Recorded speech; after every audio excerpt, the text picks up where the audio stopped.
Bonjour à tous, aujourd'hui j'ai le plaisir de vous présenter mon deuxième livre intitulé « Réduire sa consommation de viande, c'est parti » aux éditions Jouvence.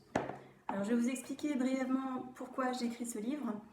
Donc tout d'abord, c'est important de réduire notre consommation de viande qui est en excès. En moyenne, en Europe, nous consommons 1 kg de viande par semaine, alors que les recommandations sont plutôt de 500 grammes. Donc on consomme 2 fois trop de viande. Cet excès de viande produit de nombreux déchets et pollutions. Nous savons que la production d'élevage industriel génère 14,5% de gaz à effet de serre au niveau mondial, dont 8,8% proviendrait des élevages bovins. Différentes pollutions en découlent, les nitrates, le lisier, les engrais, les pesticides, l'ammoniac et le protoxyde d'azote. Un hectare permet de produire 333 kg de viande, alors que s'il était utilisé pour la production par exemple de cultures de soja, cela permettrait de produire 3 tonnes de soja. Et j'ai fait le calcul en quantité de protéines, on obtiendrait 15 fois plus de protéines avec le soja qu'avec la viande, pour la même surface cultivée.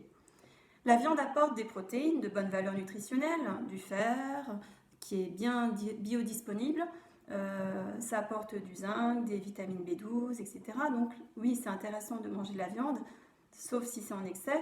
Mais trop de fer, à partir d'un certain âge, surtout à partir des femmes ménopausées ou chez les hommes à partir de 65 ans, trop de fer est pro-oxydant. Donc une accumulation de fer dans l'organisme favorise les risques de maladies cardiovasculaires. Donc en général, à partir d'un certain âge, on observe qu'on a un petit peu trop de fer et c'est quand même un risque important pour la santé. Dans ce livre, je propose le principe du régime flexitarien que j'explique en détail. Ce régime flexitarien est plus écologique, plus économique également, puisqu'on y intègre des protéines d'origine végétale. Il est meilleur pour votre santé, donc il est plus antioxydant puisqu'il y a beaucoup plus de végétaux dedans.